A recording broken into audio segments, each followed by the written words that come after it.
Now, last night, of course, we saw Labor Senator Fatima Payman. She did something that no other federal Labor politician has done in more than 18 years by defying her party and crossing the floor to vote in favour of the Greens motion to formally recognise Palestine as its own state. Now, normally, if you did something like that in the Labor Party, you'd have a suspension, there'd at least be some kind of punishment. And a number of Payman's colleagues told The Australian that they hoped the Prime Minister, Anthony Albanese, would initiate a move to expel her.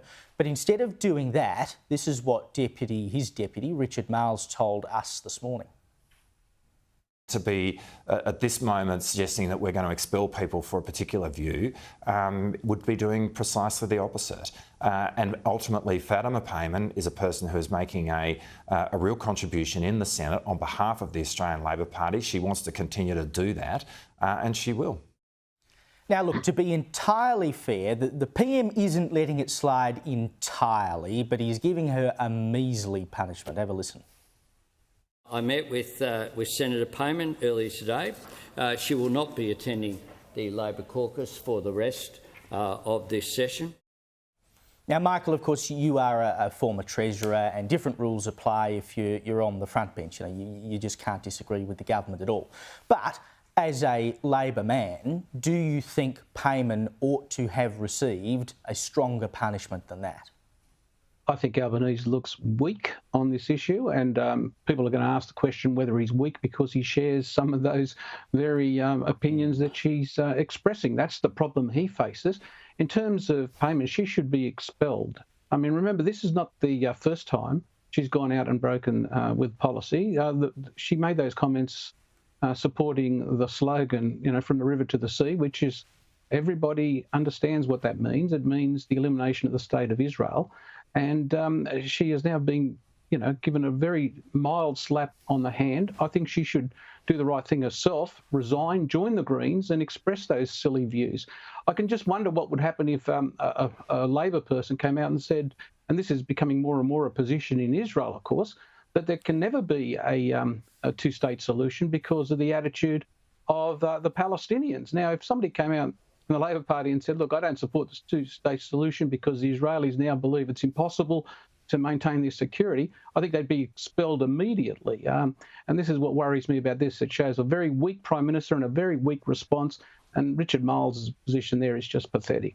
I think this is the thing, Garth. If it was any other issue, Labor would go harder on it. But they're worried not only about what it would look like if they say to a Muslim senator, you know, you can't have that opinion.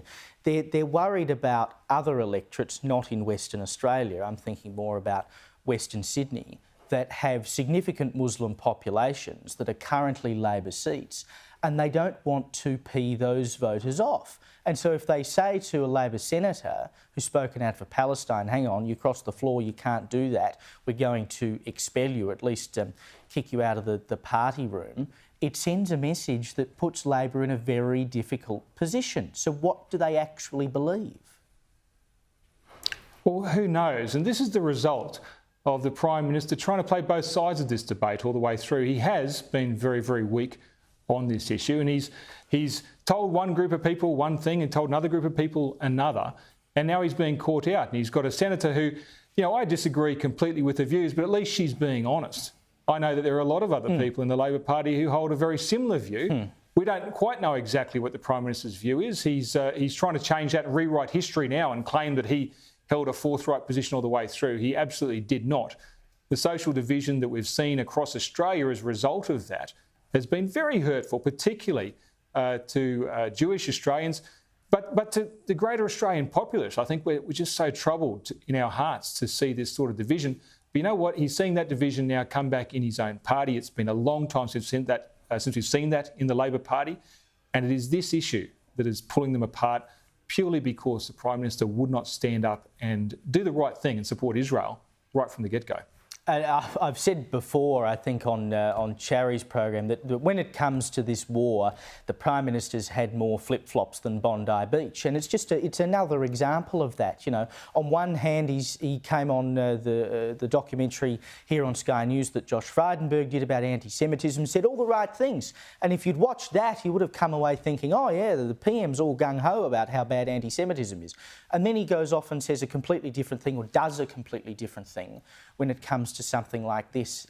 He's sitting so heavily on the fence because he's worried about those Western suburb seats. Now, I talked about this at the top of the show, but the inflation figures for May were released today, so it's now risen to 4% on the monthly figures. That's up from 3.6%, which we saw in April, so it makes it now the second consecutive month-on-month inflation increase. So the discussion now is going to turn to whether or not the Reserve Bank will hike interest rates at its next board meeting in August. I mean, I said before, if that happens, it will be disastrous, Michael, for the government, because they really need interest rates to come down before they go to the next election. But as a former Treasurer, what do you think the state of play is now?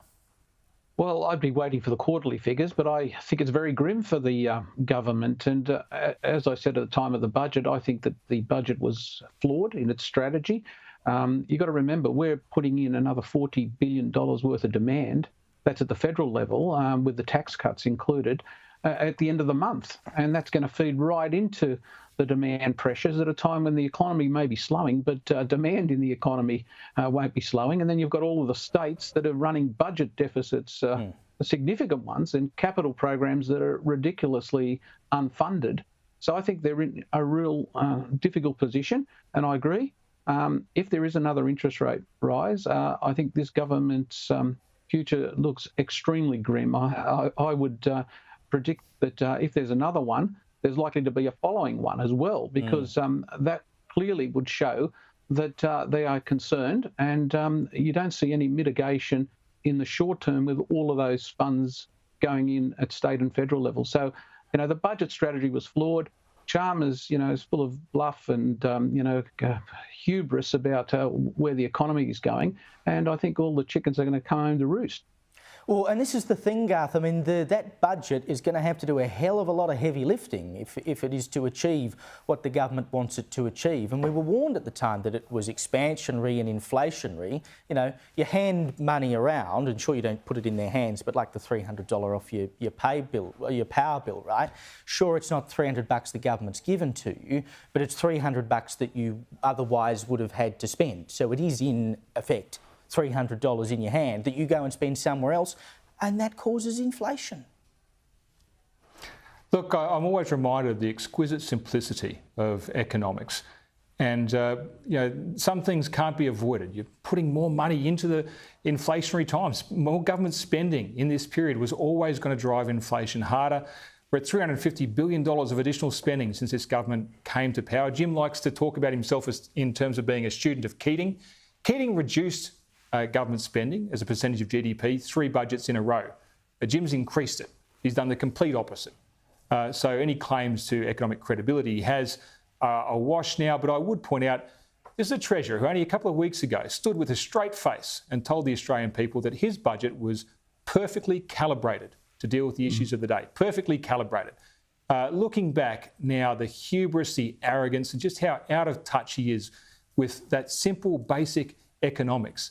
It really is troubling looking into Australia's future and seeing that, we've got the bond markets predicting, betting on an interest rate rise within the next year.